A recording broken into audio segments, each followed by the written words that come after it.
आज हम स्मरण कर रहे हैं जाने माने शिक्षाविद, लेखक और पत्रकार उमेश चंद्र दत्ता को।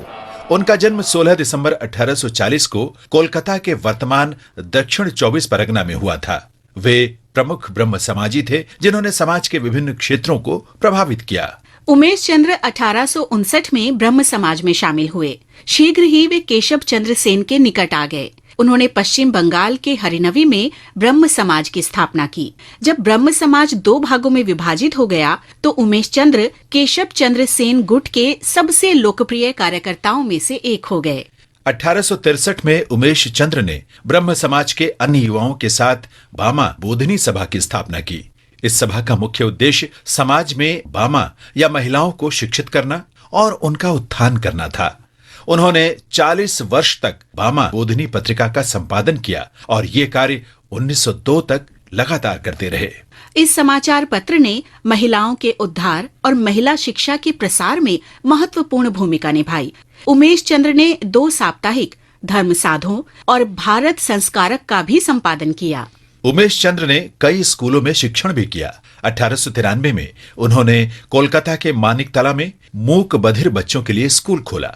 वे कोलकाता में बेथुन कॉलेज की कार्यकारी समिति के सदस्य रहे और कोलकाता यूनिवर्सिटी की सीनेट के सदस्य भी रहे।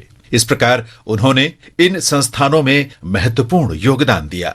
उमेश चंद्र ने बेहद साधारण जीवन जिया, इसीलिए लोग उन्हें योगी कहते थे। 1907 में उनका निधन हो गया। महिला उत्थान और शिक्षा के लिए महत्वपूर्ण कार्य करने वाले महान सुधारक को शत शत नमन।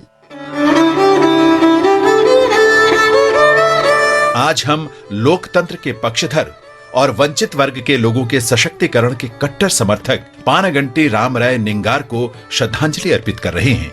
उनका निधन 16 दिसंबर 1928 को हुआ था। उन्हें पानगल के राजा के नाम से भी जाना जाता है। रामराय निंगार जस्टिस पार्टी के संस्थापक सदस्यों में शामिल थे। वे 11 जुलाई 1921 से 3 दिसंबर 1926 तक मद्रास प्रेसिडेंसी के प्रीमियर भी रहे।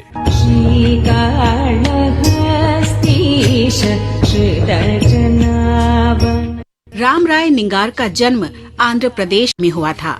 उत्तर अरकोट जिला बोर्ड का सदस्य चुने जाने के साथ उनका सार्वजनिक जीवन शुरू हुआ।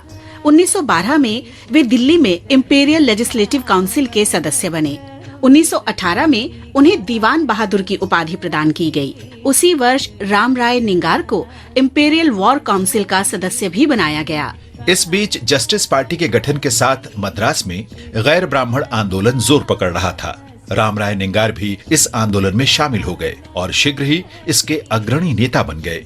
1921 में जब सुब्बा रायलू खराब स्वास्थ्य के कारण पद से हटे तो रामराय निंगार मुख्यमंत्री बने। पानागल प्रशासन कुछ दूरगामी सुधारों के लिए जाना जाता है।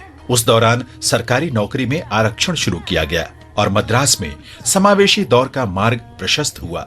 मंदिरों और मठों का प्रशासन नवगठित हिंदू रिलीजियस एंडोवमेंट बोर्ड के अधीन लाया गया। वे राजनीति में सक्रिय रहे और 16 दिसंबर 1928 को अपने निधन तक जस्टिस पार्टी के अध्यक्ष के रूप में कार्य करते रहे। मातृभूमि के इस महान सपूत को श्रद्धांजलि।